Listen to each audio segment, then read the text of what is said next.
Let this happen. You can write down this in your books now. As of now, all the content is free, so all of you can attend it. Once the demo gets over, all the premium students will be added to the batch. Not batch, store also, batch also. Yes, Reba, as of now, there are no videos in the batch, but it's available in the store, right? Reba, did you visit the store?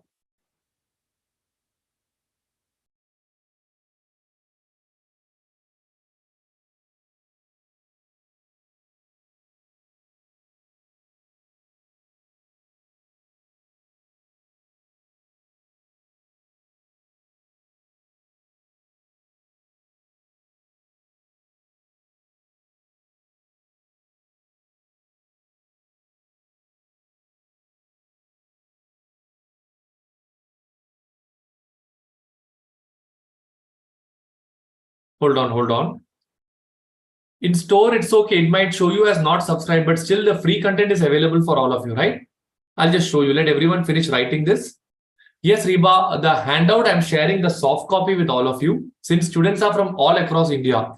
All right, so hard copy you can take printout on your own or you can use the soft copy in your tablet. I'm sharing the PDF with all of you.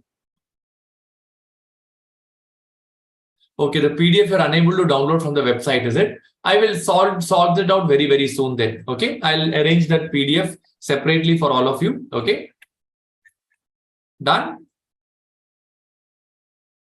Excellent. Okay, so this is all about the batch. I'll just come and show you. See, now what you can do is, hold on. Right, I'll just come here. I'll click on store. Okay, now you click over here. If some of the paid students still are not visible in the batch, don't worry about that. Next 1 or 2 days, everybody will be added. If you just come down and click on the free content, as of now, whatever has been done is available over here as free content only. Okay. So only after 3 or 4 days, once the bond valuation chapter gets over, it will go into premium content. All right, friends? Yes. Perfect. So can I now proceed to today's concepts? Yes, sir. Perfect. Let's start off with today's concepts now. So we'll go and write down. I think last class we learned about cash flow. We learned about what are the other things that we learned about. We learned about NPV. We learned about discounting factor. And we also learned about how to value an asset. Okay. Today we'll continue with the introduction. One concept is pending. Write down the next concept heading in the, write down the next concept heading. IRR. Again, an inter-level concept, but a very, very crucial concept. Okay. Come on, friends, type and tell me what is the full form of IRR? Internal rate of return. Internal rate of return. Okay, I'll give you a very easy question. And let us understand the logic of internal rate of return now. Okay. The definition of internal rate of return goes like this. It is the rate at which NPV becomes zero. Okay. So I will now draw a table here. Cash flow, discount factor, discounted cash flow. I will start with easy example number 1. Okay. I want everybody to interact with me. Year 0, I invest 100. Year 1, I get 120. All right. I want to find out the discount factor at which my NPV becomes zero. Can someone use your common sense and tell me what will be the discount factor at which NPV becomes zero? 20%. Do you get the answer as 20% over here? Shall we check it for 20% now? Okay. Year 0, if the discount factor turns out to be 1. Year 1 at 20%, can you tell me what will be the discounting factor? 1 divided by 1.2. 0.833. Tell me, chat and tell me. 0.833. Am I right? So here you get minus 100. How much is 120 into 0.833? Do you get the answer as 100? And this thing becomes 0. This was a very, very easy example. Let me give you example number 2 now. Here, cash flow, discount factor, discounted cash flow. Year 0, we invest 100. Year 1, you get 115. Now tell me, friends, what will be the IRR? Come on.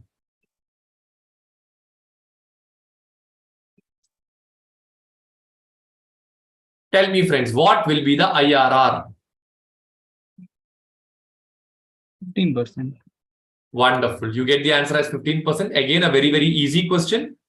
Then we will go to the advanced level slowly. All right. So can you tell me 15% means what will be the PV factor that you will have with you? 1 divided by 1.15.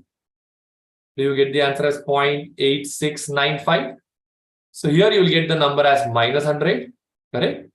Here if you do, you will get plus 100. Your NPV becomes 0. Can you write down this in your books, all of you?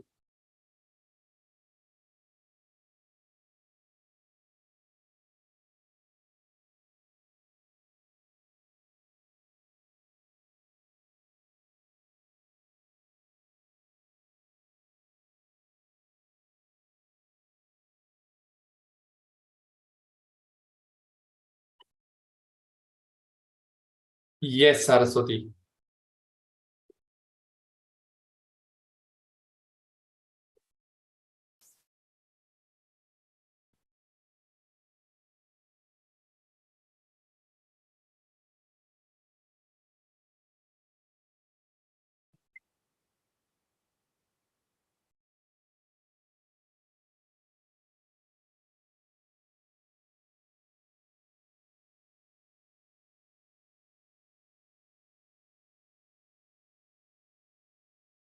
Are you all done writing? Danya is done. Christina is done. Anybody not done, please let me know.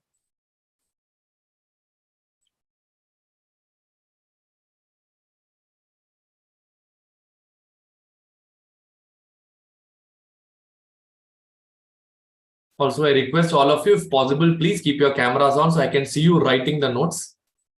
That can be a confidence booster for me that yes, you're doing it right. But I can understand if some of you have concerns, I will not insist. Done? Okay, I'm going to the next part now. So this part, these questions were easy. Let me take the next example now. Okay, I'll just go to example number 3. Here, cash flow, discount factor, discounted cash flow. Year 0, you invest 100. Year 1, you get back 10 rupees. At the end of year 2, let us assume you are getting back 110 rupees. Now tell me what will be the IRR. Now things will not be very much easy. We have to actually guess what can be the thing at which our NPV can become 0. So what I'll do is I'll start with the initial guess rate of, let us say, 10%. Shall we check with 10% now? Do I get 0.909? 0.826. So here I'll get the number as how much? Minus 100. 10 into 9.909 will be 9.09. How much will be 110 into 0.826? 90.86. So now tell me, this minus 100 if I do I get the answer as minus 0.05? Correct? I want to get the NPV as how much right now, friends? I want the NPV to be 0. For getting 0 at 10%, I am getting negative NPV. So everyone interact with me. If at 10%, I get negative NPV, should I take a higher discount rate or should I take a lower discount rate? Lower discount rate. Lower discount rate. Shall we check with the lower discount rate? Normally, when we take lower, the price will go up and your NPV will become positive. Let's check at 9% now. Okay. So it will be 1 divided by 1.09, 0.9174. Do I get it as 0.8416? Do you also get the same thing, friends? Yeah. All right. So the discounted cash flow will be minus 100. 8.33. 92.5. Sorry. I think I made a mistake. Sorry. It should be 9.174, right? And Yes, sir. 110 into 0.8416. 92.576. 6. So now tell me what's the answer you get. 0.7. Do I get the answer as 1.75? Okay. Friends, now here I've got the answer as plus. There I got the answer as minus. So I need to get the NPV as how much over here? I need the NPV to be 0. Everybody clear with this part? So what I'll do now is I'll go to a next page and I will do interpolation. Or maybe I'll do it somewhere down here itself.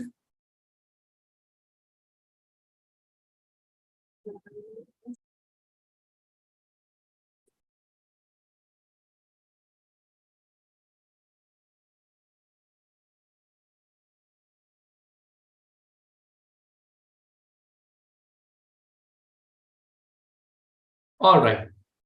We'll do one thing now. At this point, we will write down first at 10% we got minus, correct? Or I'll write down 9% over here.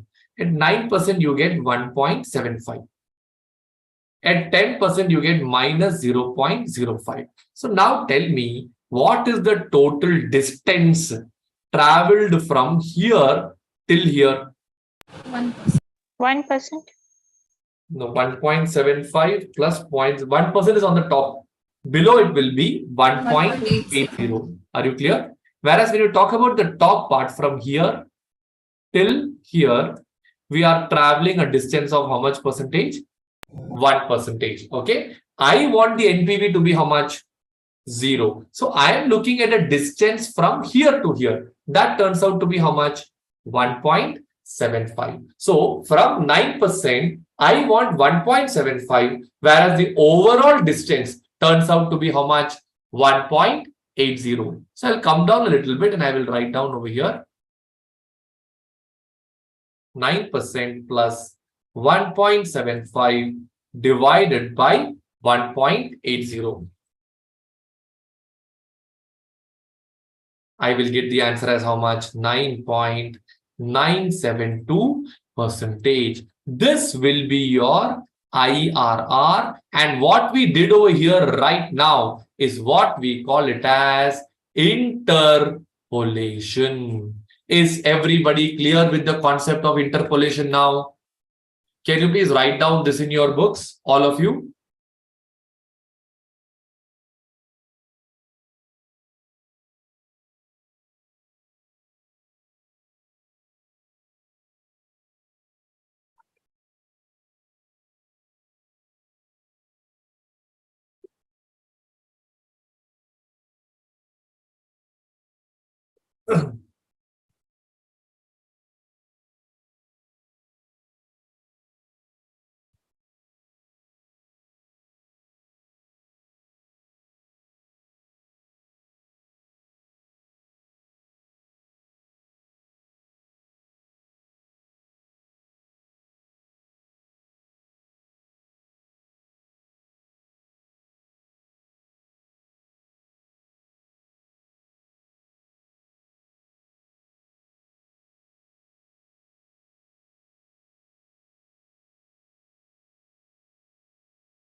Friends, I hope the pace is comfortable for all of you.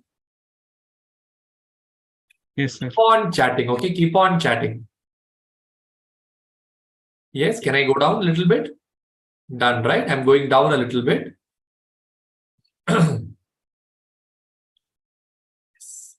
Please write down this now.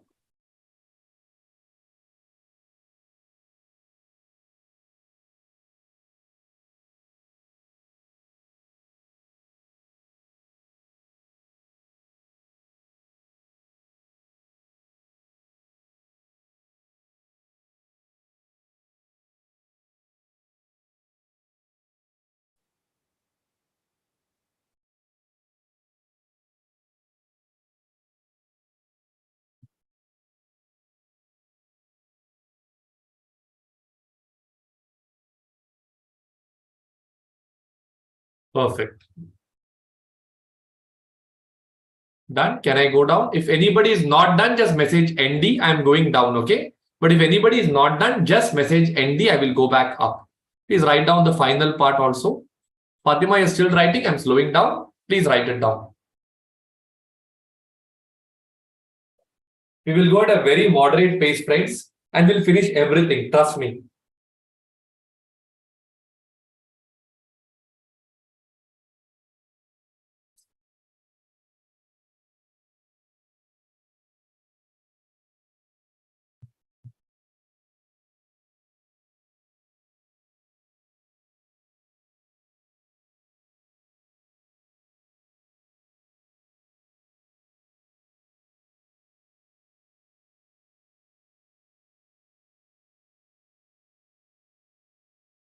Perfect. So I believe all of you are done with the IRR part also. Am I right? Okay. Perfect. So let me go to the next concept now. Okay. I think, yeah. Done. Friends, interpolation needs some more practice. Can I give you one more question in interpolation now? Shall we try doing that? Yes, sir. Let me take example number 5. One more question. Okay. Year, cash flow, discount factor, discounted cash flow. Okay. Let us take it as year 0.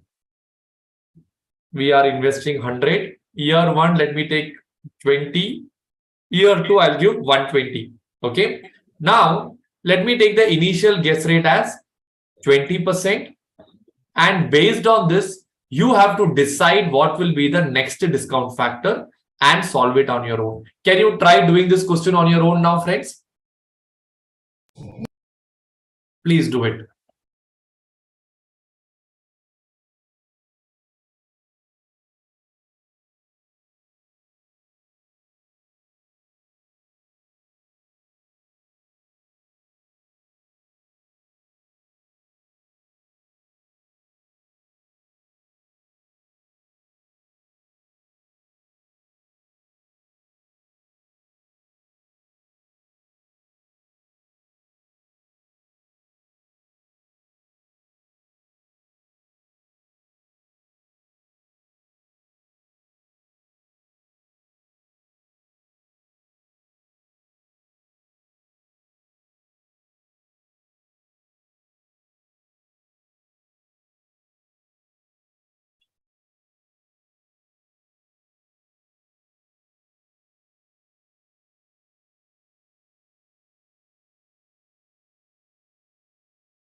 You're getting exactly NPV as 0, Aarti? Then I should change the question then. Are you sure? I don't think so. No. No, you'll get slight difference. So I got 99.99. Is it? Yeah. I should have changed the number then. But I think you take 2 decimals and do it and tell me. Hashir has got minus 0.06. No? Okay, sir. I think, how many decimals you took? Those who got the NPV as 0? 3. 3, so you're getting exactly 0, is it? Sir, if we Three take three decimals, we will get minus 0.06. correct. Okay. All right. There has to be a slight deviation. Okay.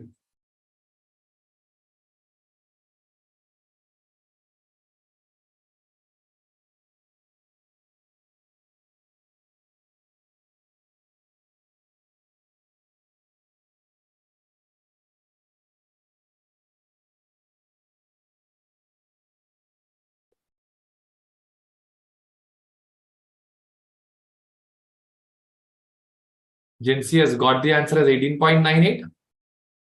Did others also do it? I don't think it will be 18.98. John also got the same answer. The 20, if you are getting minus 0.06, it should be 19 point something, right? Julian Shah has got 15.99.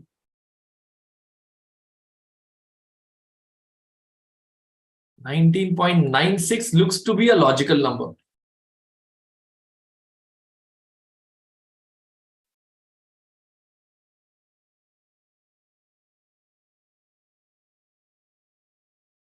Hmm.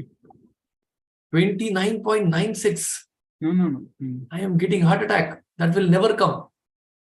So typo error. 19. Typo error, is it? Okay. 19.96 looks decent. Excellent.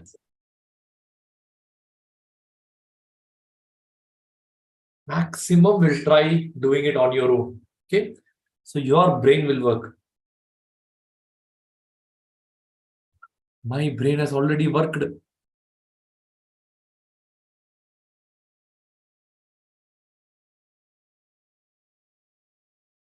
Excellent. Can someone please help me with the numbers? Sohail, can you please help me with the numbers? Yes, At sir. 20%, what is the NPV you get? Minus 0.06. 0.06. And then you would have taken 19%, right? Yes, sir. What is the number you get over there? Plus 1.52 plus 1.52. 52. Okay.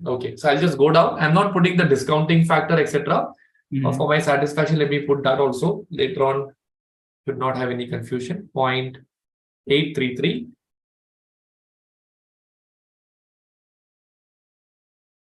Is it 0.694, right? Yes, sir. Yes, sir. Okay.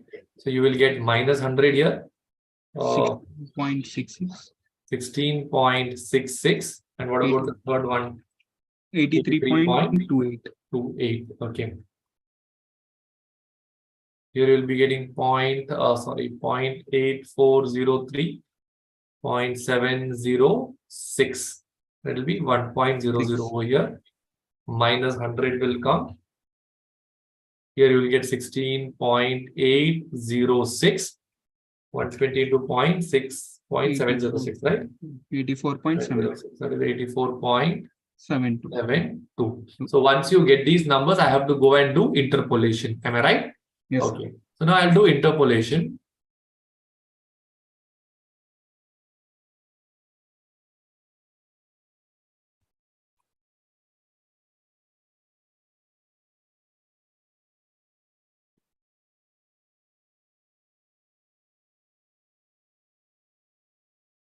Okay, so in interpolation, what will happen is here you have 19%. Here you will be having 20%. 20%. Okay. All right. And then Desia, can someone please help Desia with the, can you reply to Desia? Otherwise, I will revert Desia. Just let me finish this part. 1.52 minus 0.06. Okay. So the distance from here to here would be 1.58 if I'm not wrong. Yes, sir. And here to here turns out to be 1%. I want 0 over here. So this will turn out to be 1.52. Correct? Right. So my formula over here will turn out to be 19% plus 1.52 divided by 1.58. So 19.96%. All right. I'm presuming others have done the upper part. So I'm waiting here. I'll give you a minute. Let everyone finish. Then we go to the next part. Okay.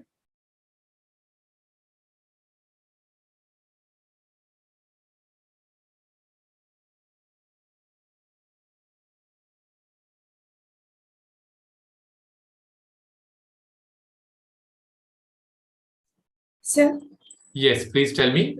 sir, if there is any problem to take the discount factor is 18%. That's why I got the answer 18.98. Okay, and that part I'm going to explain to you next. You can take to 18%, but what happens then?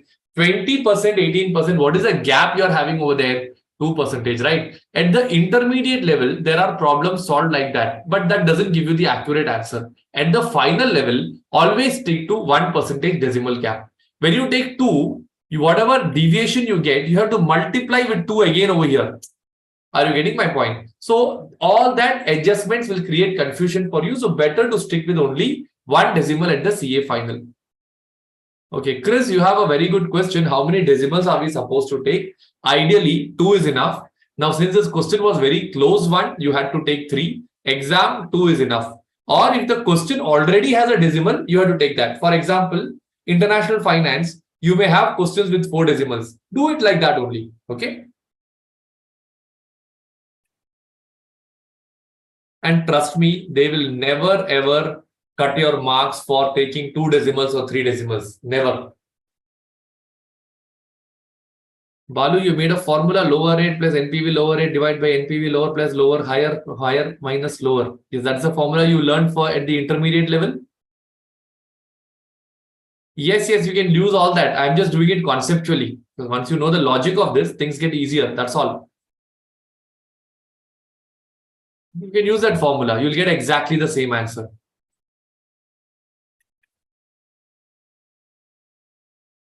I believe everybody is done. Can I go to the next part now? Okay. So now I'll just give you the heading as steps involved in IRR. So just give a write down in your books. Steps involved in IRR. Okay. So tell me, friends, what was step number 1? Okay. Find NPV using initial discount rate. So in our example, initial discount rate was maybe 20% or it was 10%. Correct? After that, what did we do?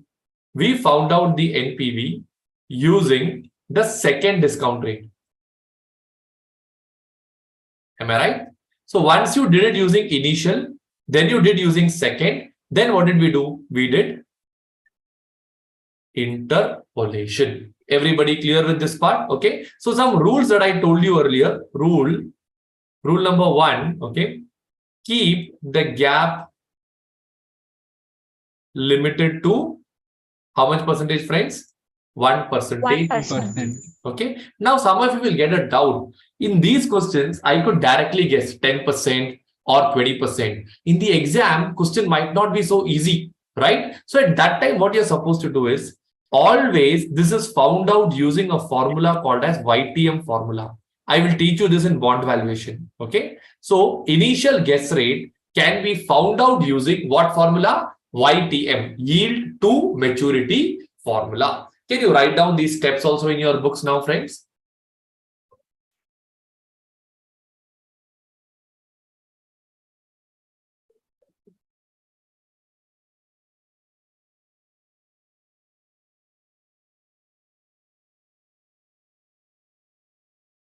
Excellent.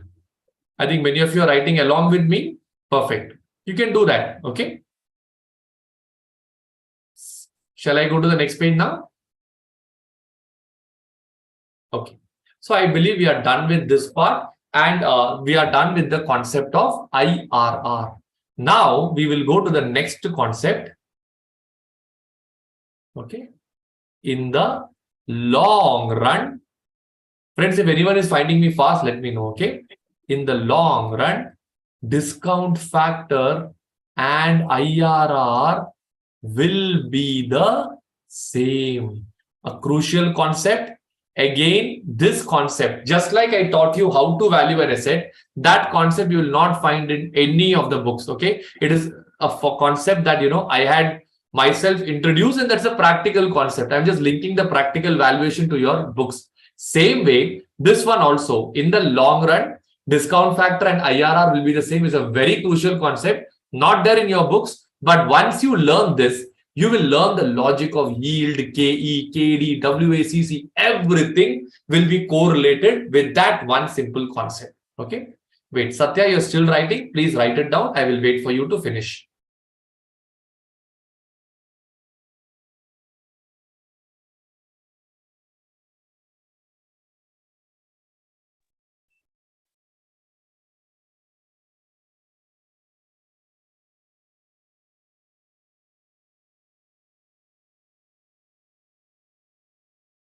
Done? Perfect. Shall I go to the next concept now?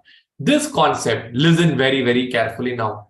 Everyone interact with me. Value of any asset is nothing but the present value of future cash flows that the asset can generate. Okay? So we took an example yesterday, not yesterday, day before yesterday. What was the car we were talking about? Indica. Indica. Who was the great fellow who was driving that car? Varis. Varis, yes. So Varis went for Indica. Am I right? Now Yes. tell me, what was the initial price of Indica when we started the negotiation? 5 lakh. 5 5 It was lakh. around 5 lakhs. Okay, you remember that? Okay. Then in the long run, or I'll call it as the long run price of Indica, after all the demand, supply, blah, blah, blah, etc., what was the price of Indica? 4 lakh.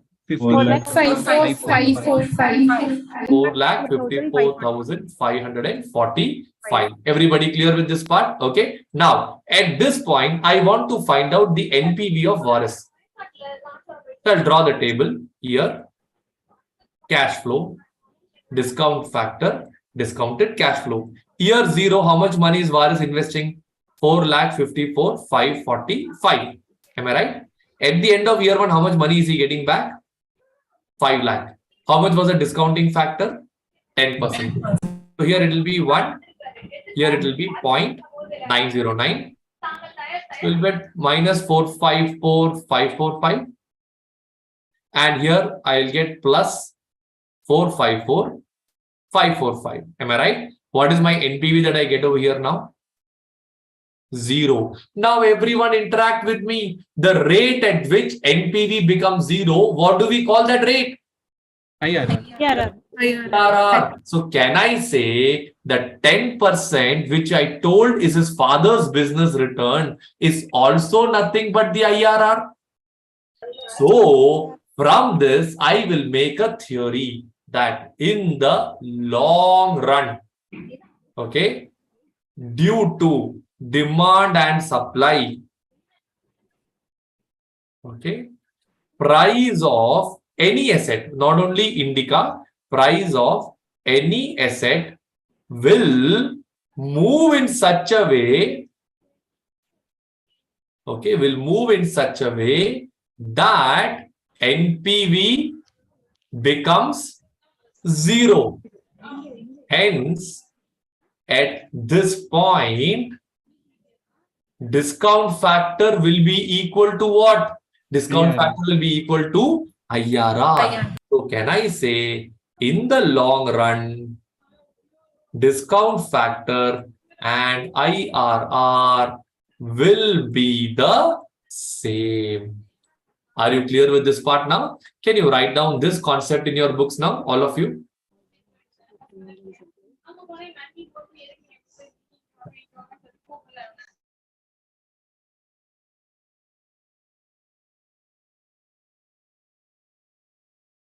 Friends, request to mute yourself once you are done interacting so that there is no disturbance after that. Okay.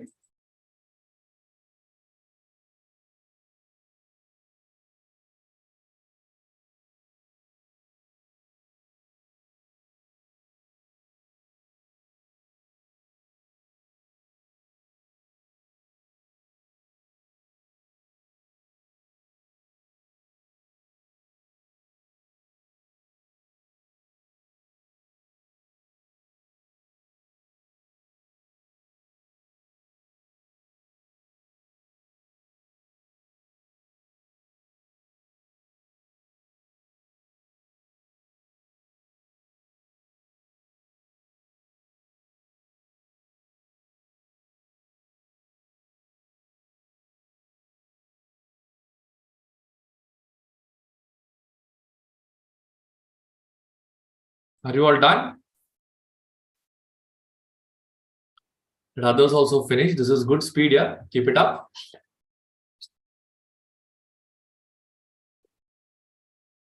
I'm going down, but if anybody is not done, message me, okay? Just message ND. I'll go up again. I don't want to rush. We will slowly enjoy the whole SFM and finish it on time, okay? One thing what I've learned is when the base is strong, the solving of problem gets fast. That's because you're conceptually very clear.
Okay, friends, I believe you are all done writing this. Can I go to the next part now? Yes. I can only see the people whose video is on. They are all done writing. So I'm moving to the next part. Okay, anybody not done, just let me know. Okay, right. So now we are done with this concept also. And with this concept, we are done with the basics chapter. Okay, shall we go to the next chapter now? Chapter number 2, if you want to call it. The chapter's name is Security Valuation. A very important concept, chapter from exam point of view. Friends, my order of classes will be in a way that by the time we finish 60% of the class, you will be done with around 80% of the marks of the class. Okay, that will be the order of it. So initial time, whatever we keep spending, more and more marks will come. Now, security valuation in your book is one chapter. But in reality, I break it up into 3 parts because that's how I find it more comfortable. The first part is what I call it as bond valuation. In old syllabus, it was a separate chapter. Now they clubbed it together. Second chapter is what I'll call it as share valuation. Okay. And the third part is what we will call it as miscellaneous.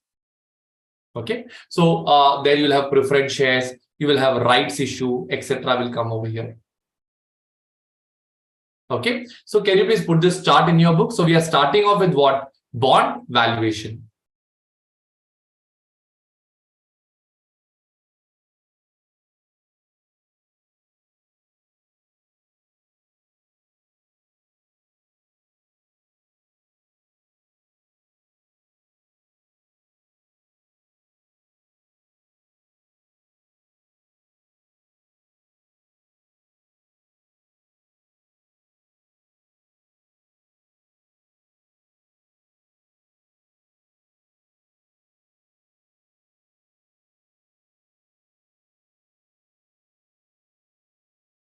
All right. So shall I start with bond valuation now? Okay. So let's go to the first chapter now. Bond valuation. Okay. Now, everyone interact with me. Okay. We have learned about multiple terms, shares, debentures we have learned. Now we are learning about bonds. All right. Can you tell me, just chat and message, one difference between shares and debentures? Any one difference between shares and debentures? Risk. One is borrowed fund, other one is old funds. Dividend, other one you get interest. Here you get voting right. One is capital and the other one is debt. Excellent. So these are the differences between shares and debentures. So debenture is basically a debt instrument. Share is an equity instrument. Am I right? So I'll categorize over here. You have equity instrument. Then you have debt instrument. Am I right? Okay. Now, shares fall under what? Equity instrument. But debentures fall under what? Debt instrument. Debt instrument. Now tell me, where does bonds fall into? Is it equity or is it debt? Debt. It is debt instrument. So that will come over here. Everybody clear with this part? Okay. Now let me ask you another question. Debentures are also debt. Bonds are also debt. So what is the difference between debentures and bonds?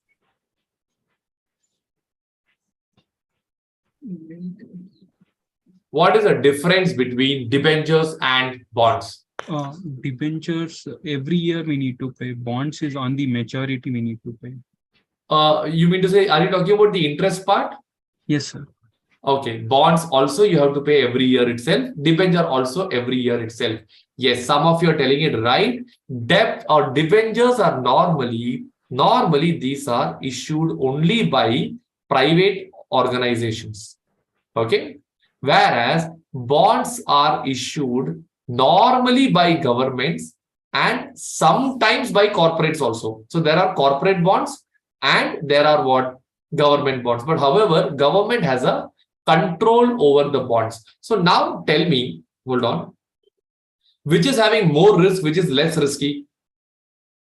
By private. Yeah. By debentures. Debenture is more risky or less risky? More risky. More risky. debentures are more risky and bonds are less risky because bonds are normally issued by the government. So we can just give a theory below that. Okay, bonds are similar to debenture, except that they are issued by government entities. Everybody clear with this part? Hence, they are less risky. Okay, can you write down this in your books now?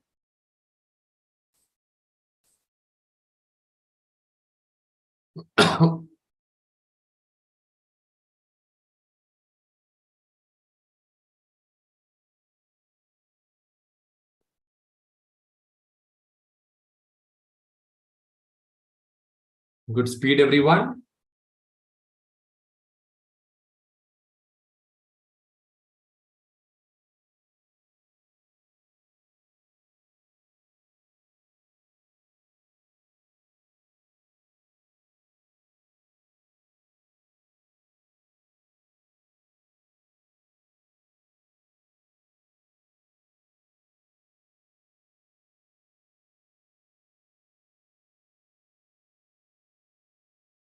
Okay, great. So I believe all of you are done writing this.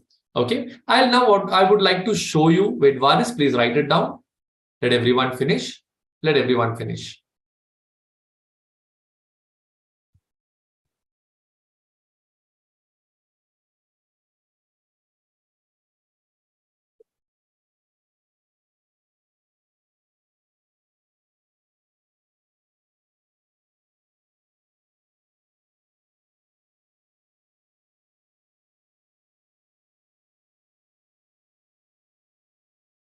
All right.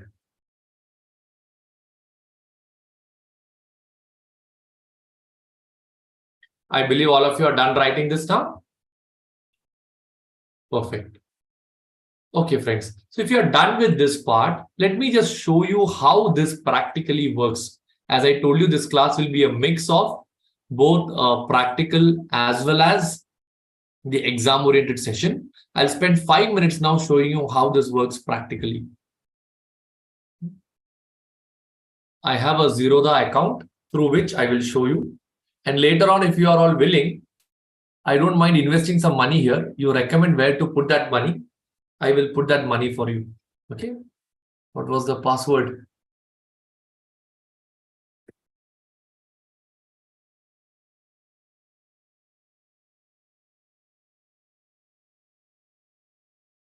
Oh. Friends, I think I have forgotten the password. I'll check that and get back to you. Then I'll show you how the bond works. Or let me try once again for the last time. Okay, great.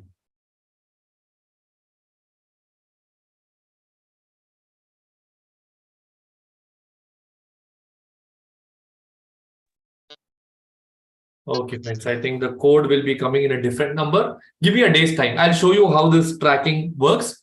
Let's not waste your time now. I'll show you again. I think I need to log into this. For that, I need an OTP. I'll get back to you. I'll show you how in Zerodha practically bonds are traded. Okay, right. I'll just go to the next part now. Okay, write down the next concept in the meanwhile. Next concept, how to value a bond. Okay. Now, everyone interact with me. In the basics, we have learned how to value any asset. Everyone tell me, how do you value any asset? Present value Present of value of future future cash. Present value of future Future cash flows. So value of bond is present value of, again, bond is nothing but an asset. Am I right? So if value of any asset is present value of future cash flows, bond is also nothing but it is an asset. Right. So what will be the theory for bond? I'll write down. Value of a bond is present value of future cash flows which the bond can generate. So now tell me, in case of bond, what are going to be the future cash flows? Interest and Interest, correct. Here we don't use the word interest. The word what we use over here is coupon amount. Okay. And the second word that we'll be using over here is called as the redeem redemption value. So I think some of you is having network issue. The voice is getting a bit shaky. Please check your network. Okay. So once again, so there are two things. One is the coupon amount and the other one will be what? Redemption value. If the wait, can you please mute yourself? Somebody is having network issues. So it's sorry, friends, I've muted all of you because some network issue was happening. Okay. Okay. So for time being, just chat and interact with me for time being. Okay. I think until the net issue is sorted out over there. Once again, everyone interact with me. Value of a bond is nothing but present value of future cash flows. What is going to be the future cash flow? Coupon amount and redemption value. In case of zero coupon bonds, okay, I'll come to that later. Can you write down this in your books? So we'll call this as a value of a regular bond. Please write down this in your books. Done already? I think many others are writing. Let them write it down. Let them write. Let them write.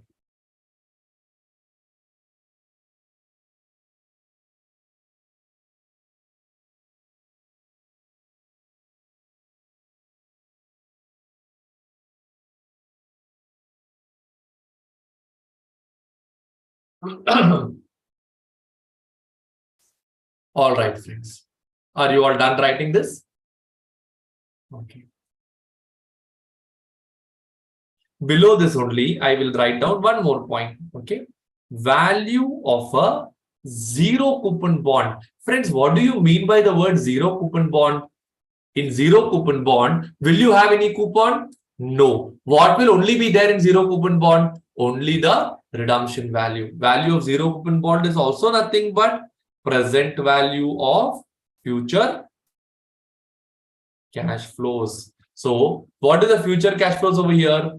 Future cash flows consist of redemption value only. Okay, so basically value of any asset. So now onwards, this whole SFM becomes easy for you. Why? Because you learned one very, very important rule. Value of any asset is present value of future cash flows.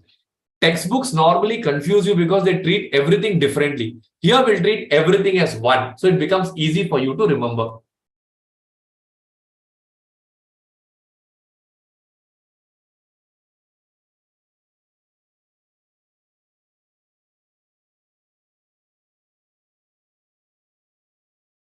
Just write down, friends, B1, BI8446.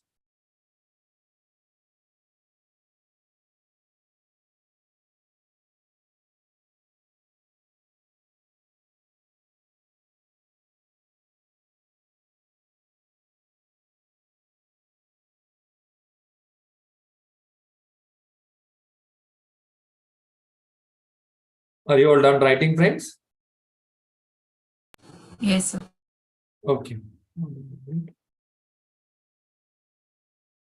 All right, friends. So I believe we are done with this part. Let me go to the next one now. Okay. So we have learned how to value a bond. Okay. I'll give you an example now. Okay. Example number one. I want you to try this on your own. Let us assume the face value turns out to be 100. Life turns out to be 3 years.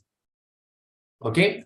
Point number 3, let us say the coupon rate turns out to be 10%. Please interact with me. This coupon rate is going to be on what? Is it going to be on the face value or on the market price? Face value. Face value. It is always on the face value. You can just write down always on face value. Everybody clear with this part? Okay. I'll go to the next part now. Coupon rate is given.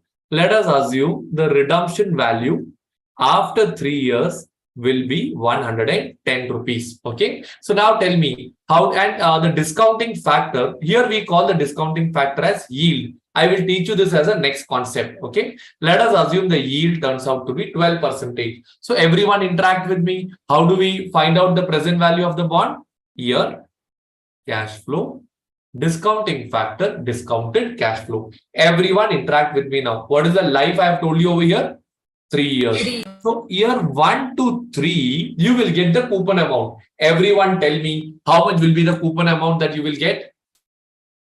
30 rupees. How much? 30 for 3 years. Per year, how much will you get? 10 rupees. 10, 10 every year. So 3 years annuity factor you have to consider. Okay. At the end of year 3, how much will you get? 110. Can you write down this example and find out the answer and let me know? Yes. Please do it.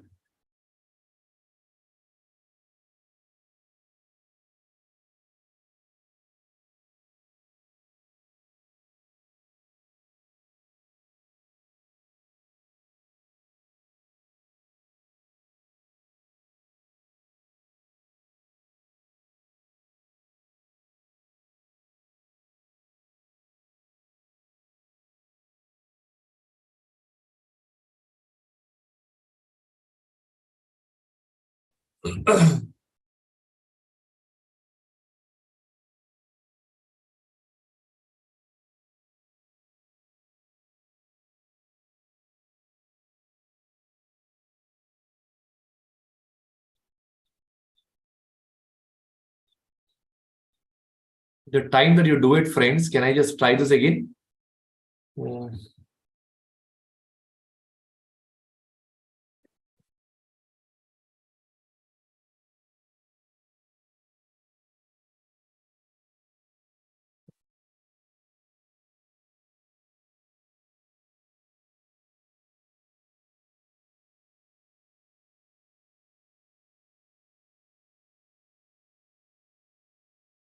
Yes, I'm inside. Great.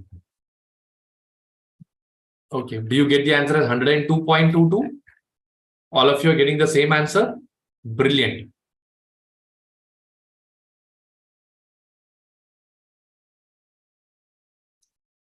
Wonderful. All of you are getting the same answer? Perfect. Anybody still doing, or you want me to put the answer on the board? Can someone tell me what is the annuity factor for 3 years, 12%? 2.4. 2.402. And what about the third year? 0.718. 0.7? 18. 18 or 118? 11? 118. Perfect. So can I go to the next example, friends, now? Yeah? Okay. Now I'll write down example number 2. Example number 2 is going to be a zero coupon bond. All right.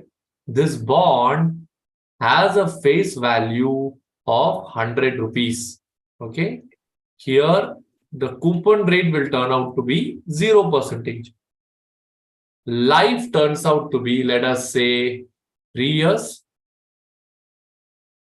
The redemption value at the end of 3 years is, let us say, 100 rupees. And the yield is turning out to be 12%. Now tell me, friends, can you solve this on your own or you want my help? Try on your own. Come on.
You get the answer as 71.2.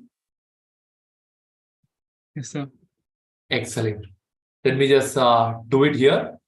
Year, cash flow, discount factor, discounted cash flow. All right. So here, year 1 to 3, no cash flows. At the end of year 3, 100. All right. So when you do like this, do you get the answer as 71.2? Yes, That sir. means value of zero coupon bond today is only 71.2. Okay. Is this the actual value or theoretical value, friends? Theoretical value. It's actually a theoretical value. This should be the value. That is how we categorize it. This should be the value. Actual value will be something else. So this should be the value is what we call it as theoretical. Okay. Just write down this also so you are very much clear with the concept.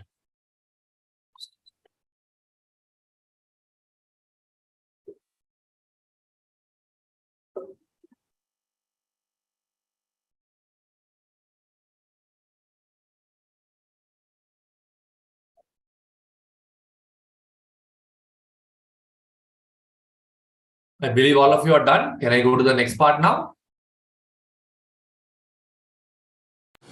Done, sir. Done, right? Okay, excellent. So we are done with how to value a bond also. I'll just show you now, friends, here in, this is the dashboard, okay? Here all the stock trading, etc. happens. So I normally keep this for the students so you can also see how trading actually works out. This is Kite. I need to log into Coin. There are two platforms of Zerodha. Okay, one is Kite, where you trade in shares. Other one is Coin, where you trade in mutual funds and bonds. So I'll just log in. Yes. All right. Here, some of my previous batch students had advised me to invest somewhere. I have put some money in some particular stock and I've got 500 rupees profit as of now. Thanks to that student, whoever advised. This is a dashboard. Do you see here government bonds and corporate bonds? This is where you can go and actually purchase bonds. So all that you have to do is open a Zerodha account or any other stock trading account. I just use Zerodha because I already had it earlier. Okay. So if you click on government bonds, look at this. GOI dated bonds, 7%. Government securities, G6, 7.41, 7.40. Indicative yield. Yield is the thing that we already gave there. This bid is closing on 25th May. What is today's date? I think today's 23rd, is it? Yeah, if it's to 23rd, in just coming few days, it gets closed. So if I just come here and place an order, they'll tell me how much do you want to buy. Okay. If I put 100 units or this much units, they'll ask this much, confirm. Money will go from my bank account. Everybody clear with the government bonds? I'll now click on corporate bonds. See, there are no corporate bonds as of now. Normally, bonds are issued by whom? They are issued only by the government. Everybody clear with this part? This is a practical part of bond valuation. Shall I go to the next concept now? Yes, sir. Okay. Write down the next concept heading. Logic of the word yield. Okay. So friends, earlier we learned a term called as discounting factor. Okay. What was the meaning of discounting factor? Investors' Expectation. expectation. Opportunity. Cost. Friends, now this is where the SFM and your Inter FM has actually confused you. In Inter FM, you have a chapter called as cost of capital. You would have learned KE, KD, all WACC, multiple things. So we all think all these are different. But friends, in reality, all these are the same thing. All these say nothing but investors' expectation. Only difference is what? Investor will keep on changing. So when I talk about yield, this is from whose perspective? Bondholders' perspective. So yield is nothing but bondholders' expectation. After yield, let us go to KE. Okay. KE, what is the full form of KE? Can you tell me? Cost of Cost of equity. equity. So who is the investor over there? Equity holders. Exactly. So this will be equity holders expectation. After that, we learned about KD. KD means what? Debt. It will be debt holders expectation. Then you would have learned about WACC. Correct. WACC is nothing but Overall cap. overall investors expectation. Or friends, can I say all these are the same? Only the investors are different.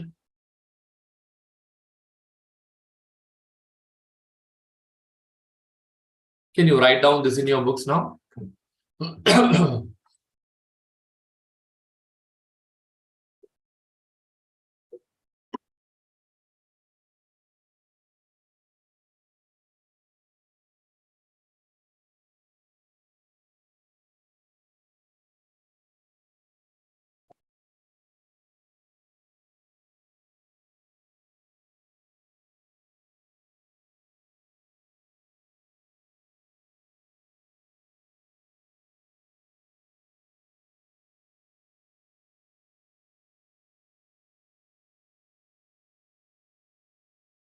Perfect.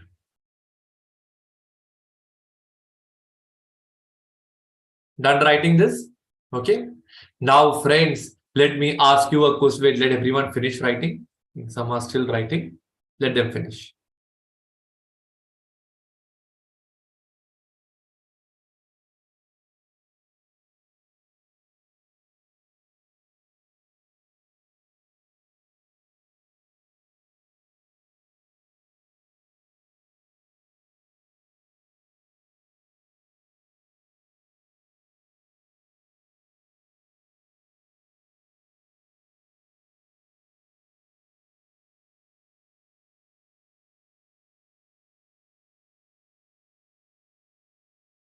All right, friends. I believe all of you are done writing this. Now, let me ask you a question. Tell me, friends, in the long run, discount factor and IRR will be the same. In the same way here, can I say in the long run, discount factor will be equal to IRR. IRR will be equal to yield. Yield will be equal to KE. KE will be equal to KD. And KD will be equal to WACC. In the long run, everything will be exactly the same. Please write down in your books, friends.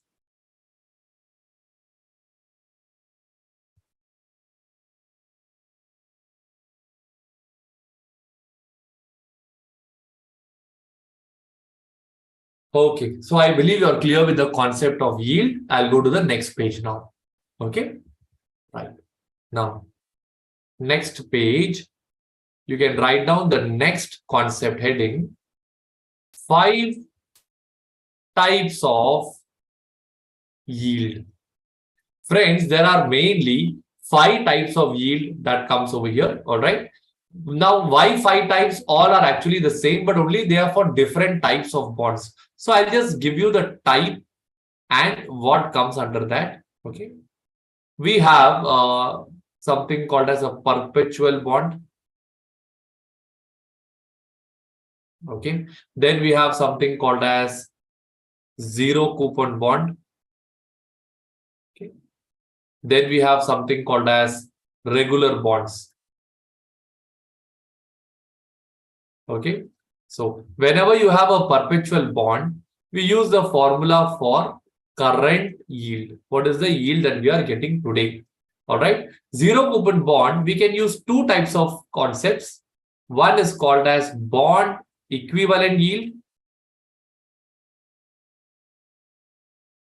Okay. Other one is called as effective annual return. Okay. Whereas in case of regular bonds, we can again use 2 things. One is called as YTM, or the full form of YTM is yield to maturity. Okay. First one is without TVM. TVM means time value of money. I'll give you all this in detail. Other one is YTM after considering time value of money. Okay. Can you draw this overview chart in your books now?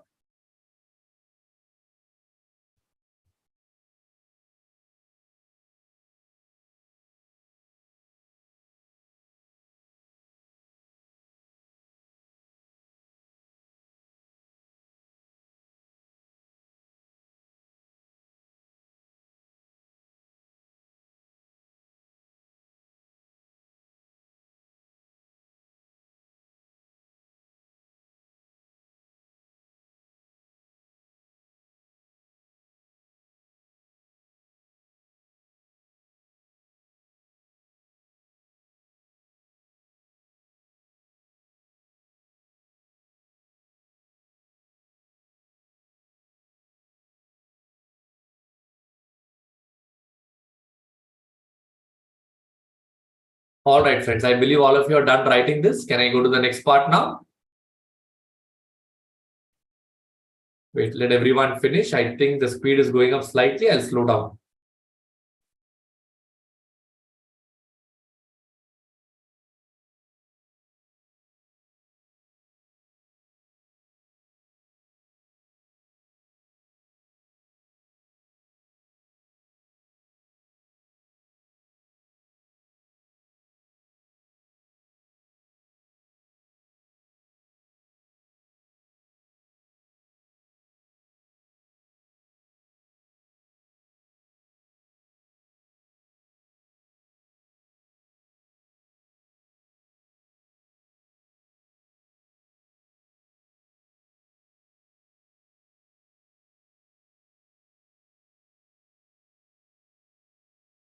Are you done, friends?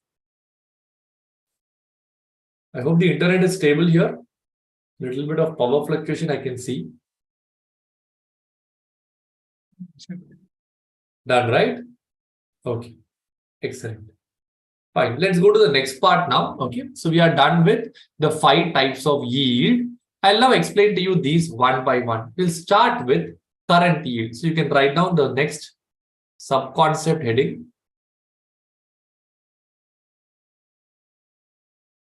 Current yield. Okay. Okay, fine. This is the concept of a perpetual bond. I'll explain to you what is perpetuity later. For time being, we will learn what is a current yield, and then later on I'll link it with perpetuity and I will show you how this works. The formula for current yield goes like this. The formula is coupon amount divided by current market price. So let us assume the coupon amount is 10 rupees and the current market price is 90 rupees. Can you tell me what is the yield that you get over here? How much is 10 divided by 90? Do you get the answer as 11.11%? Am I right? Just write down this. I'll give you a minute. Think what is the logic of this formula. Then I will give you the whole logic in writing below this. Okay?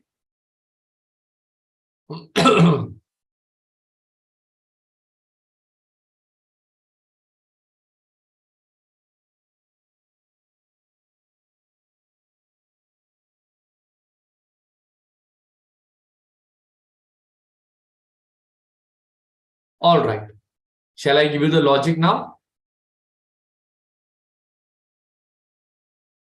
Yes. Everyone now interact with me. I think I'll just ask one of you people to unmute yourself to speak to me so that I can explain it in a much easier manner. Can some of you please unmute yourself, or I'll catch one of you. Okay. Yes. I think somebody has unmuted. Sri, Atulya. Okay. I think they catch one person. Otherwise, it might become a bit of a noise population. Do one thing. Let me speak to Monisha. Monisha, please unmute yourself. Atulya, next question I will catch you. Okay. Right. So please mute yourself, Atulya. Done. Okay. Monisha, have you unmuted yourself? Monisha escaped, friends. When I asked her to, you're there, Monisha? Can you hear me? Yes, sir. Okay, Monisha, my first question to you. Assume you are a bond holder. We are talking over here from investor point of view. So who's the investor over here? Right now you said It is a bond holder is the investor. Am I right? Okay. So now, please interact and tell me how much is the investment that the bondholder is doing. What is the current market price over here, Monisha? Can you please tell me? I think Monisha has got worried. Monisha, please relax. I'm not testing your knowledge here. Let me catch one more person. Can somebody else also unmute yourself and help Monisha? 90. 90. Yes. So the investment amount over here is 90. What is the return that you're getting on this 90? Rupees 10. 10 rupees. So what is the ROI you are actually getting over here? 11.11. 11.11. Excellent. Now let me ask you another question. Okay. If your father was giving you 13% return, will you buy this bond? No, sir. Why are you buying this bond? Because father might be giving you less than 11.11 or equal to 11.11. Am I right? Yes. Correct? So I'll write down below this. Okay. If father gives me 12%, I won't buy the bond. I am buying it now only because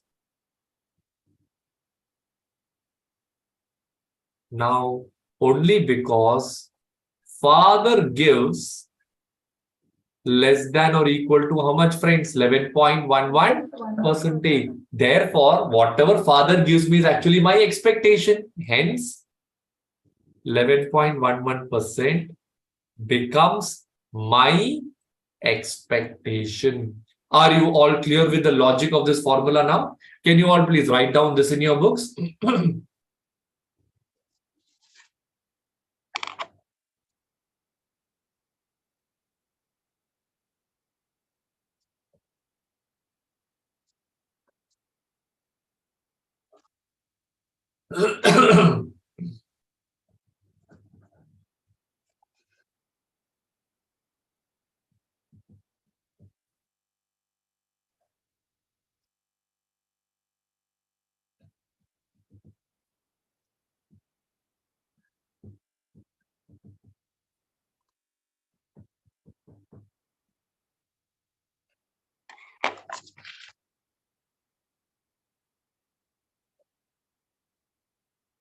I hope the pace is comfortable to all of you, friends. If anybody is finding any difficulty, you can just personally also message me. Okay.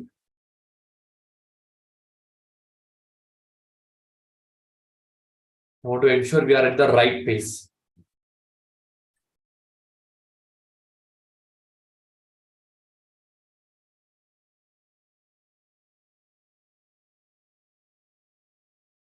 Guru is done.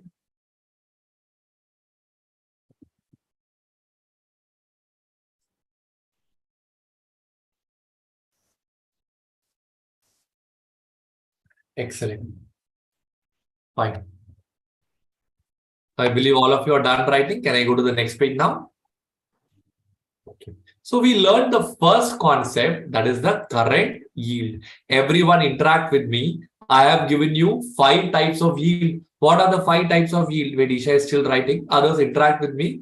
Current yield, bond equivalent yield, effective annual return, YTM without considering time value of money, YTM after considering time value of money. Am I right? So first one is done, 4 more to go.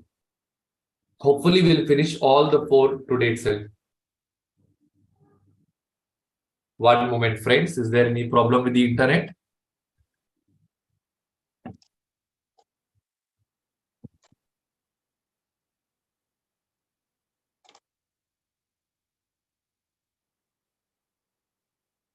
No. Am I audible to all of you, friends?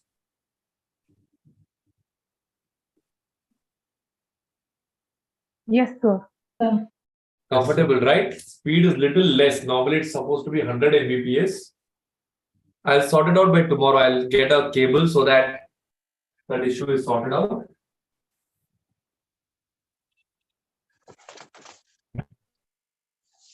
Okay. Okay. Right, friends. I believe all of you are done writing this. Okay. Now we'll write down sub-concept number 2.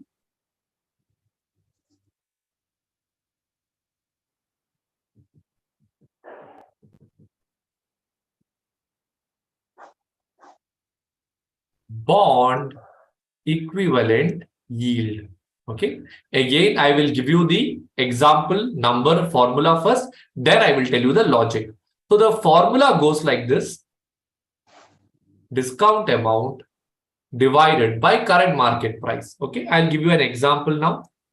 Let us say the face value of the bond is 100. Okay. You are giving a discount of 5. So tell me, friends, if that is the case, what will be the issue price today? 95. That is what you call it as market price also. Okay. Therefore, if I apply this formula, the formula would be 5 divided by 95. Can you tell me how much is 5 divided by 95? 5.26. That will be your bond equivalent yield. Can you write down this in your books? Then I will tell you the logic of this formula also. Write down, friends.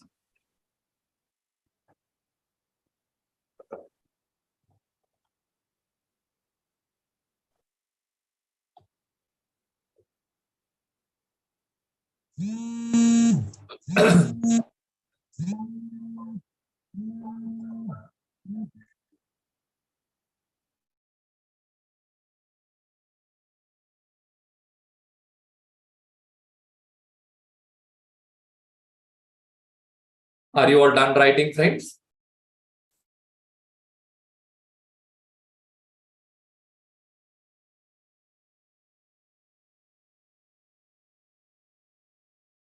Did everyone finish?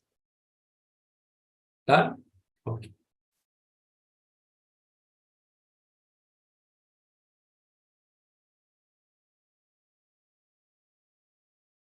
Okay, right. Let me go to the next part now. All right. I'll now tell you the logic of this formula, just like we learned the logic of the earlier formula. Everyone interact with me. In this, we are talking from whose point of view? We are always talking from investor point of view. Here, who is the investor? Everyone tell me. So we are talking from bondholders point of view. Everybody clear with this part? Okay. So now let us analyze this. When we are speaking from the bondholders point of view, how much is the money that is investing today? He is investing only 95, correct? 95. How much will he get amount received? After 1 year will be how much? He will get 100 in his hands, correct? That is the redemption value, correct? So what is the return he is getting in his hands over here? 5 rupees. Or in other words, what will be the ROI that you get over here? 5 by 95. Everyone tell me how much is 5 by 95? 5. You get the answer as 5.26%. Now tell me, this is the actual return he's getting from the bond. If his father was giving him 7%, will he buy this bond? No, sir. No, he is buying this bond because father is giving him less than or equal to 5.26. I'll write down, if father gives 7%, I will not buy the bond. Okay. I am buying the bond only because father gives less than or equal to 5.26%. Hence, 5.26% becomes my expectation. Can you write down this in your books now, friends?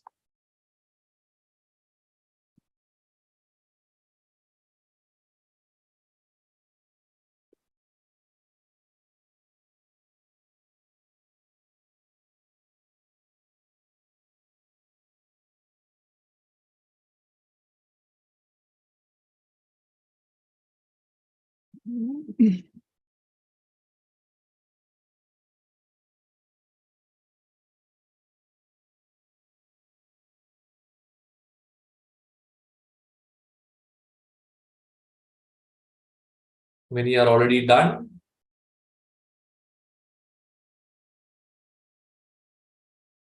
Many are still writing. Let everyone finish.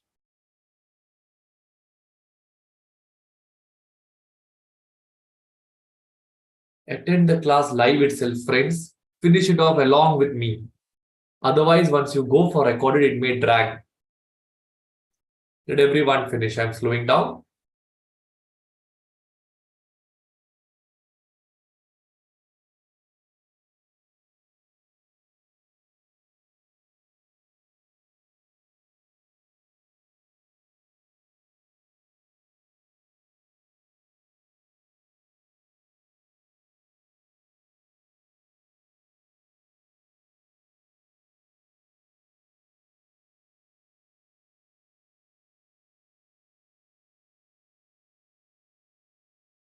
Okay, friends, I believe all of you are done now. Okay, can I go to the next one now? Right. Okay. Now, let me prove this to you with the help of a concept. Okay. Everyone interact with me. In the long run, yield and IRR will be the same. Okay. Same. So I'll just write down that over here. In the long run, yield and IRR. Hold on, friends. Can you please mute yourself, all of you? I'm just muting all of you as of now, friends. It's creating a little bit of disturbance over here. Okay. Then I will give you permission to unmute also. Okay. IRR will be the same. Okay. Wait. Yes, I've given you all permission to unmute yourself. Okay. So after speaking, I request you to please mute again, because otherwise there will be disturbance. Now interact with me. Year 0, cash flow, discount factor, discounted cash flow. Everyone now interact with me. Here, when I'm buying the bond today, how much money am I paying for the bond? Am I paying 95 rupees today? Correct? At the end of year 1, how much money am I getting back? 100. What is my discounting factor? 5.26, correct? Can you take your calculator and tell me what will be year 1 discounting factor at 5.26%?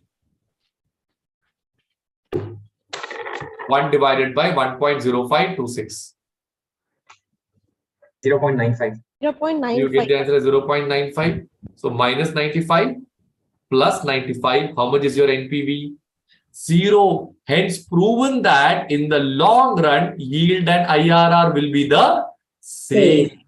Please write down this in your books now.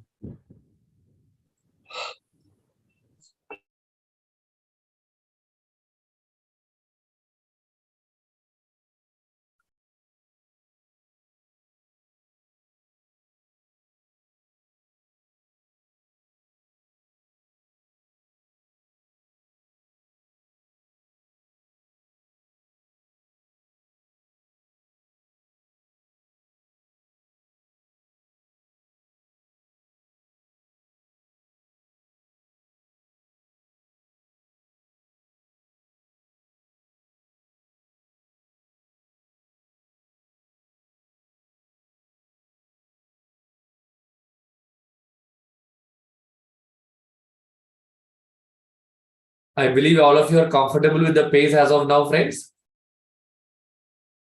Okay.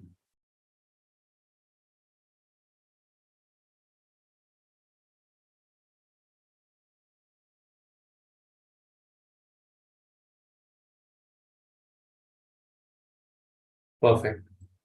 Shall I go to the next part now? Okay. So we are done with this part. 1 minute. Example number 1, we are done. I'll now give you example number 2. Okay. Everyone interact with me. Issue price is, let us assume, 96 rupees. Face value is turning out to be 100 rupees. Okay. Redemption value will be the same as the face value. That will turn out to be how much? 100 rupees. Only difference over here is duration is going to be 6 months. From this, they want you to find out the bond equivalent yield. Can you try finding out the bond equivalent yield on your own now?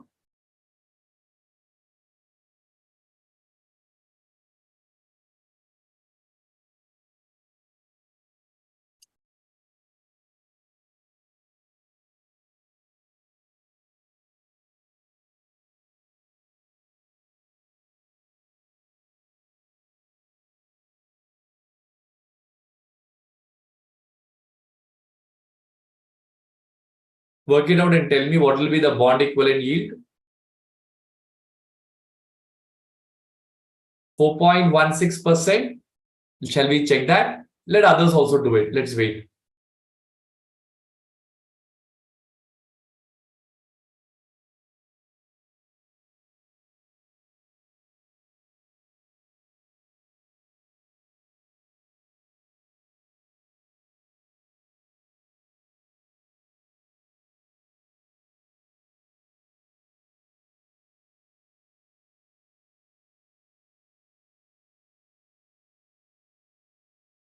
.08%. So we are having two answers over here.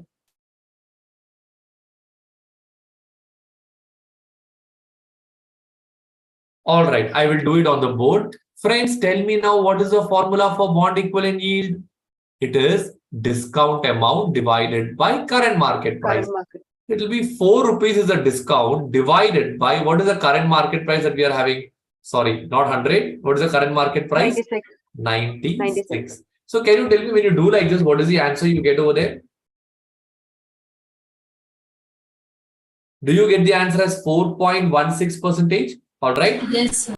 4.16% is for how many months? 6 months. 6 months. So this is the bond equivalent yield for how many months? 6 months. We need to find out the bond equivalent yield for 1 year. So tell me, friends, how will you find out the bond equivalent yield for 1 year now? 4.16% into 12 divided by 6. So you get the answer as how much?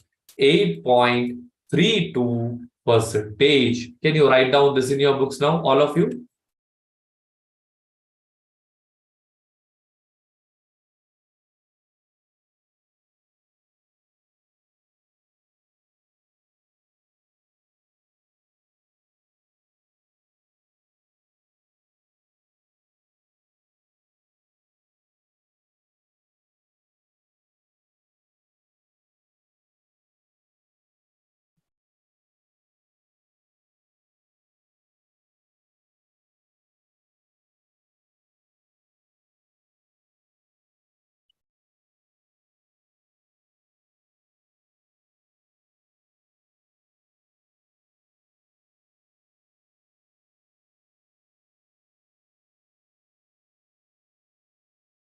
All right, friends. Are you all done writing? Anybody still writing?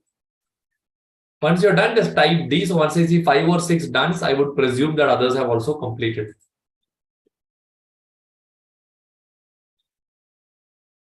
Perfect. So I believe all of you are done writing. Okay. So are you clear with the concept of bond equivalent yield? And we have done the concept of current yield. Now we will go to the next sub-concept. Everyone write down sub-concept number 3. Effective annual return. Okay. Friends, I earlier told you, when we are doing zero coupon bond, we can do it using two things. What is the first one I told you?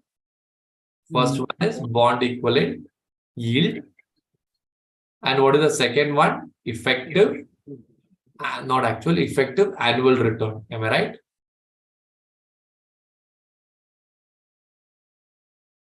Effective annual return. Both are exactly the same. The only difference is here when you do, we don't take any compounding, no compounding. This one is going to be with the compounding. I will show you that. Can you for time being write down till here in your books first?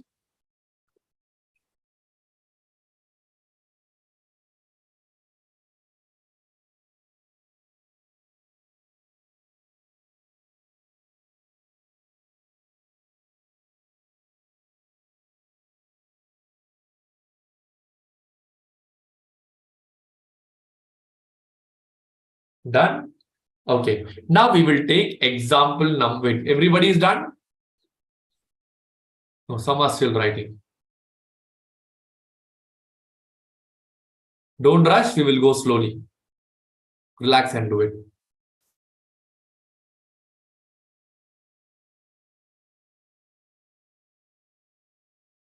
Done. Perfect. Now, friends, I will take the same example number 2.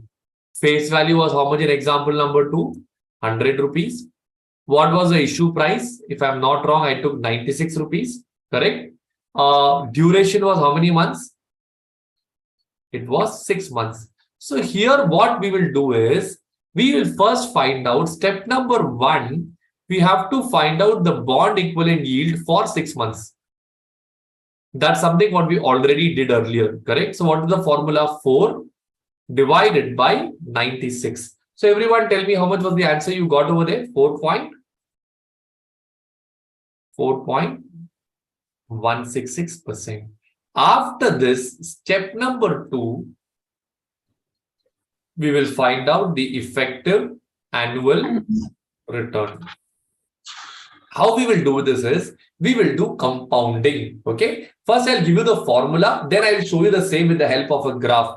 The formula goes like this: 1 plus y whole power n minus 1, or 1 plus 4.166% whole raised to n. N means multiple. Here in 6 months, we are converting into 1 year. So it will be whole raised to 2 minus 1. 1.014166 into the same number, okay, minus 1. Do you get the answer as 8.506%? This answer is what we call it as effective annual return. Can you please write down this? Then I'll show you with the help of a graph how I derived this answer. Okay.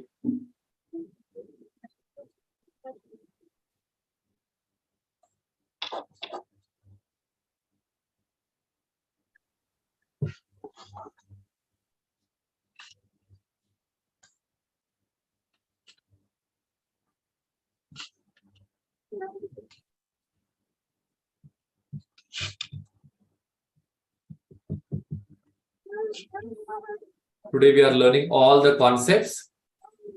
Tomorrow we'll start attacking questions, okay? Because with the time we complete yield, we are done 60% of this chapter.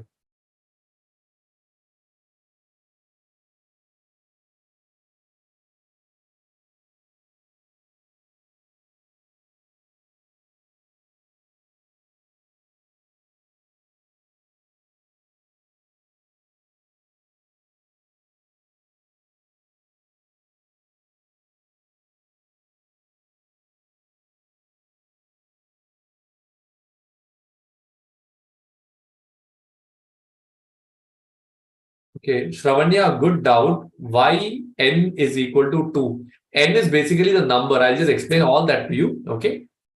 I'll tell you how I got all these things. Let me write down that over here. Y means what? It is the yield. Okay. N means number of multiples. So here we have 12 months divided by 6 months. So what is the answer you get over there? You get the answer as 2. Are you clear now? I'll just show you with a graph. Just write down this. I know this will be a little tricky at the beginning. I'll draw the graph, then it will become clear to all of you.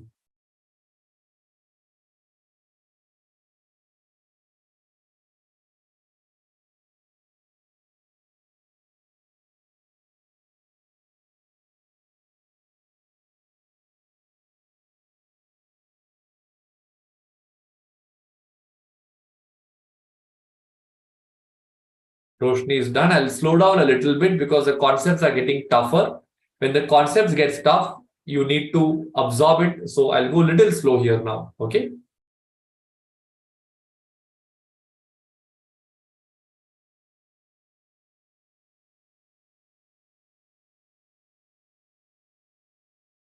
All right, friends. I believe you are all done with this. Can I go to the next part now?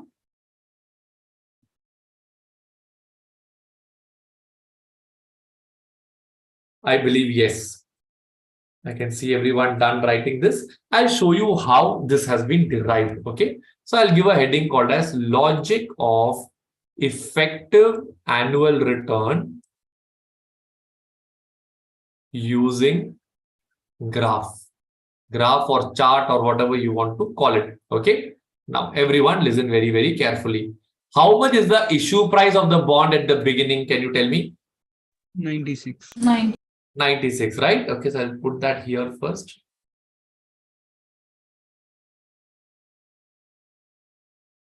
Okay, 96. Now tell me, from this 96, how much was the bond equivalent yield that we found out?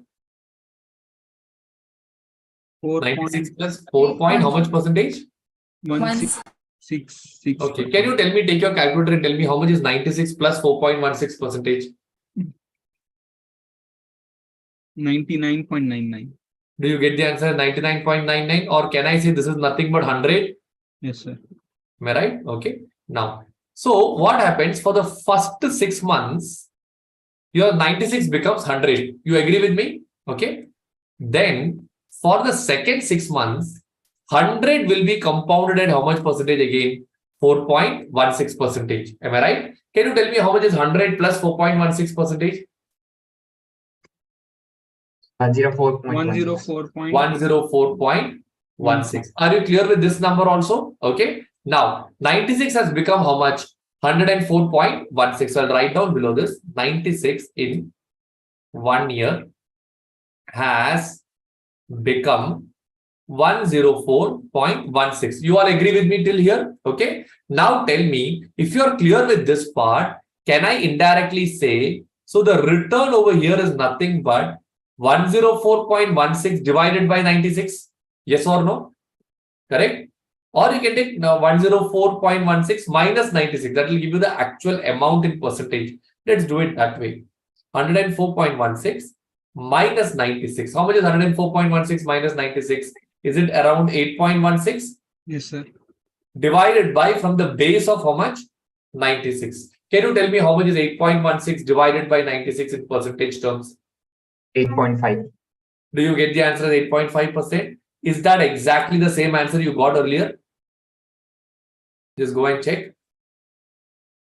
See, you got exactly the same answer. So what we are doing over here is we are bringing in compounding. 96 becomes 100, 100 becomes 104.6. Whereas when we did bond equivalent yield, we did not consider compounding. Can you write down this in your books now? I'll give you one more graph. So you'll become thorough with the graph, and then I will give you the logic in writing. Okay.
Deepika, you've got a very good question. If the duration of the bond is only 6 months, why do we calculate for 1 year? Okay. Deepika, normally returns are calculated everywhere on a per annum basis.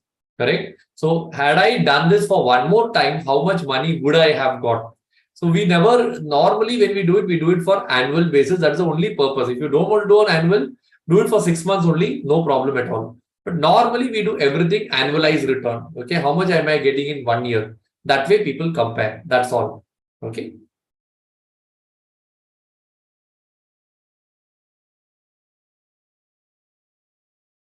Are you all done writing this? Since it's a chart, I'm going a little slow.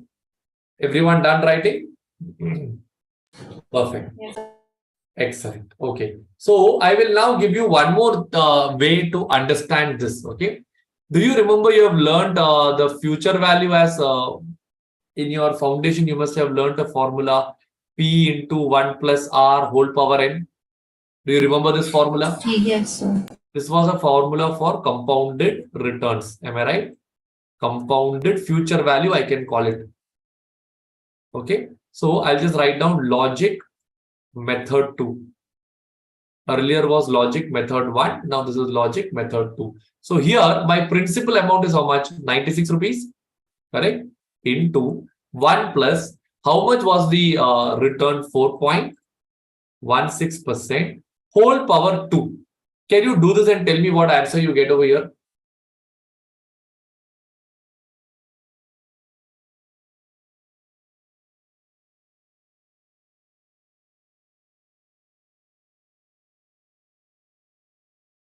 Can someone tell me the answer? It will be 1.0416 into 1.04. 104.15. Do you get the answer as 104.15? Okay, now tell me, are you familiar with this number? Look at this. Isn't this exactly the same answer that you got here? Only a 0.01 difference. Am I right? Okay, so this is your future value. Okay, so what do? You will do 104.15 minus 96 divided by 96. Again, you will get the same effective return, that is 8.50%. Or this return is what I have shifted. Instead of putting it this way, we will remove the P now. I will take only 1 plus R whole power N. Okay, so tell me how much will be that 1 plus 4.16% whole power 2. What is the answer you get over here?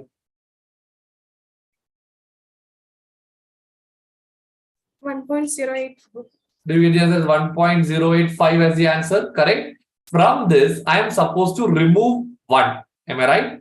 Okay. How do I remove 1? I will do this minus 1. So what is the answer I'll get over here? Do I get the answer as 0.085? Correct? That is nothing but 8.50%. Or friends, that is what we are doing. Instead of writing R, I am writing 1.5 whole power N minus 1. What is that minus 1? This minus 1, I have brought it over there. I hope I did not confuse you with too much of logic. Can you write down this in your books? I just wanted to correlate everything and give you the answer. That's all. Please write down.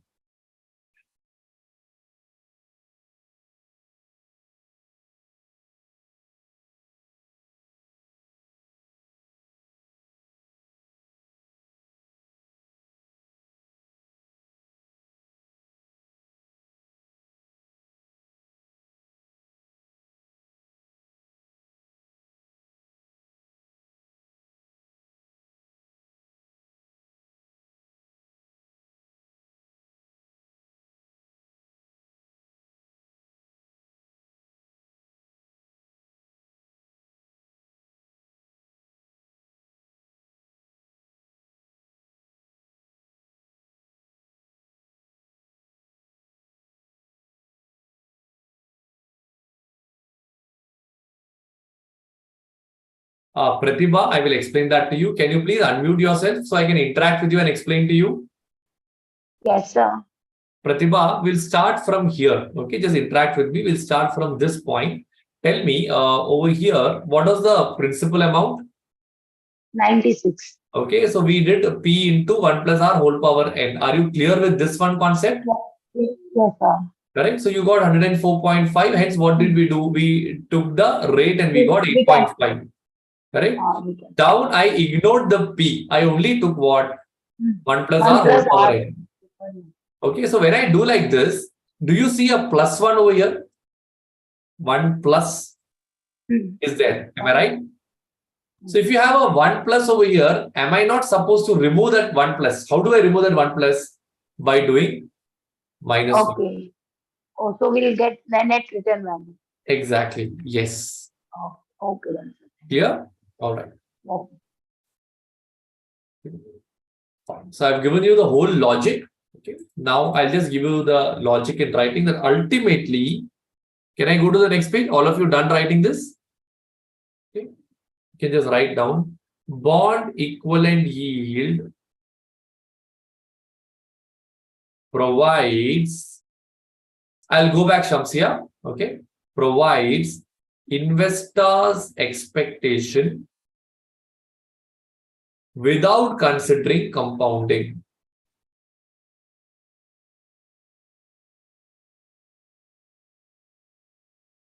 Whereas effective annual return considers compounding also. This is all that we are doing. Okay. Friends, since some of you are not done, I'm just going back. Let everyone finish writing this. Okay.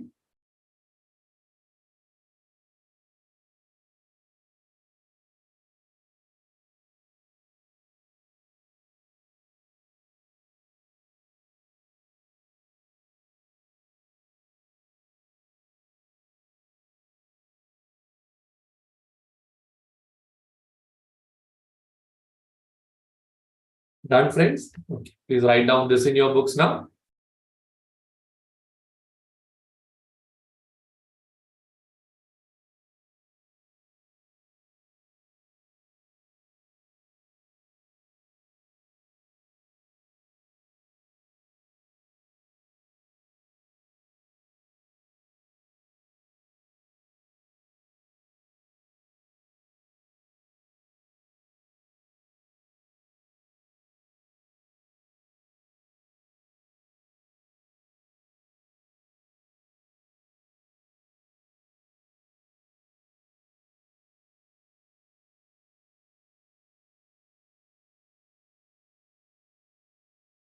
Fine, friends. I believe you're all done with this part.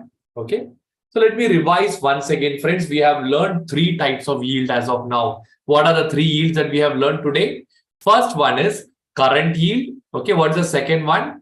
Bond equivalent yield. And what is the third one? Effective annual return. Are you all clear so far, friends? Yeah. I don't want to go to YTM right now. YTM I need some maybe 20, 25 minutes. And that also correlates with the IRR concept. So I'll give you one question right now, which I want you to solve it using both the methods and tell me what is the answer. Okay. And with that, we'll pack up today's session. I don't want to exhaust you too much at the initial days itself. I won't exhaust you later on also, friends. Don't worry. Example number 2. Okay. Let us assume the face value is 100. Okay. But the issue price is turning out to be 93 rupees. Duration, I will take it as 6 months. That is enough. Okay. And the redemption value will be 100. Friends, do this. Tell me what is the answer you get under bond equivalent yield and what is the answer you get under effective annual return. Come on.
Rahul, that's good speed.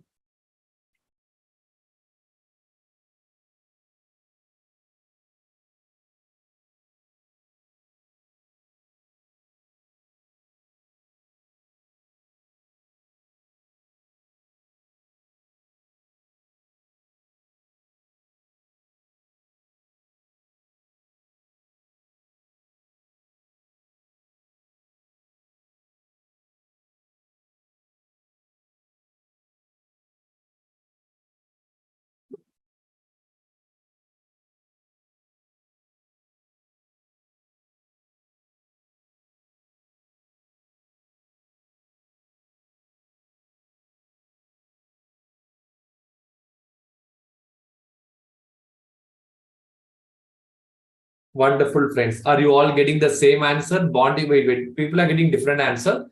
Find out the bond, everything on a per annum basis. Okay. Find out bond equivalent yield on a per annum basis, and also effective annual return also on a per annum basis. So do you get the answer over here as 15.05%? And here you get the answer as 15.618%. Excellent, friends. So I believe you are all thoroughly clear with the concept so far. Yes. All right. So friends, shall I wind up today's session with this a little early? I don't want to simply go to yield to maturity today. That may simply become a bit overloaded for all of you. Tomorrow, in a fresh mind, we'll do yield to maturity. And once that is done, we'll start with the problems part also. Yeah, Satyalakshmi, you have a doubt whether these formulas will be used in practical life also. When you invest in the stock market, whether these people are actually using these things. Yes, Satyalakshmi, that's why I showed you the corporate bonds. Let me just show you here again. See, I'll come back. Do you see something called as the indicative yield over here? All right. This indicative yield is basically what they work out as to how much is the yield coming up. And this is different for different. If it's a zero coupon bond, they do it using effective annual return. If it's a perpetual bond, they do it using current yield formula. If it's a regular bond, they do it using YTM formula. Okay, I'll come to that part. So this is not only theoretical, it's also practical. All questions I will correlate with the practical concepts and I will show you. Okay. All right. Yes, friends. So if that is the case, I believe all of you are clear with whatever was taken today, friends. Shall we pack up our session now? Before I leave you, today I'll start speaking about a powerful book by Robin Sharma, The 5 a.m. Club. How many of you here have read this book?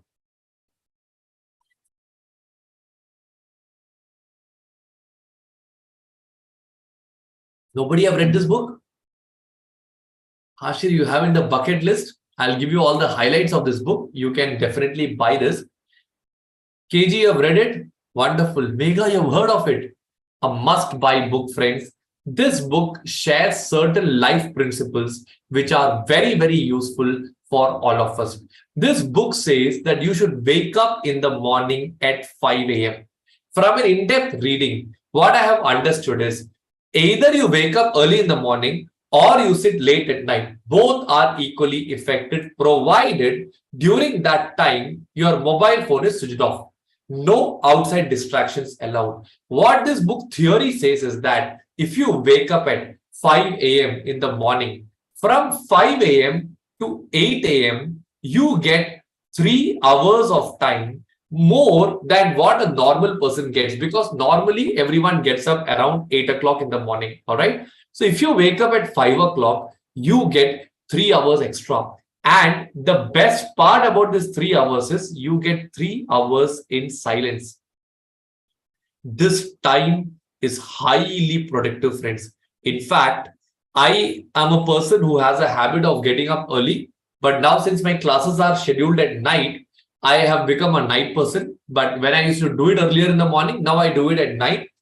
The biggest advantage was whatever was the most difficult task or the task that normally takes a lot of time, in this 3 hours you sit, it will get over. In fact, the amount of tasks I could complete in the morning from 5 a.m. to 9 a.m., I used to sit 4 hours in a stretch. 4 hours would be more than what I could cover from 10 a.m. in the morning till 7 p.m. in the evening. Highly effective time. You get this leading advantage 3 hours per day. Now tell me, friends, let's do some mathematics. In 1 year, how many days are there? 365 days. If you wake up 3 early and you spend 3 hours extra every day, or it can be at night also. Let us say my class is getting over at 11 o'clock. You sit from 11 a.m., 11 p.m. to 1 a.m. That's also fine. 2 hours also you will get. I used to study till 2 a.m. when I was a student. So tell me, how much is the extra time you get compared to others now? What is 365 into 3? 1095 hours. Let's convert this into a 12-hour working day. So you work normally for 12 hours in a day. What is 1095 divided by 12? You get 91 days. Or can I say this is approximately 3 months? Or can I say if normally a normal human being gets 12 months in 1 year by waking up early, by giving 3 hours extra to yourself, aren't you actually getting 3 months more? So in 1 year, if you mathematically check this, you are actually getting 15 effective months. And trust me, friends, this extra time is what makes a very, very big difference. Later on, I'll speak about a great personality, Muhammad Ali. He kept saying, whatever everyone does, if you do the same thing, you have no value for yourself.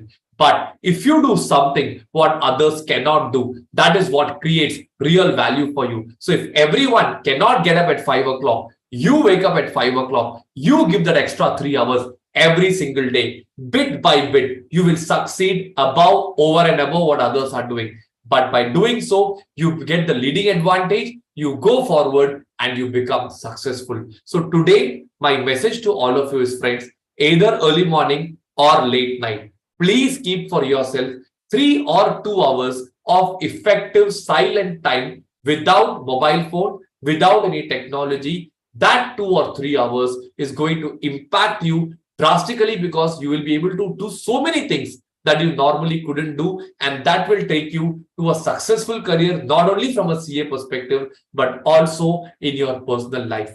Thank you so much, friends. I will see you tomorrow evening at 8:30. Have a nice time ahead. Take care. Thank you, sir. Thank you, sir. Thank you, sir. Good night. Thank you. sir. Good Thank you, night. sir. Thank you, sir. Thank you. Good night. Thank you, sir. Good night. Thank you, sir.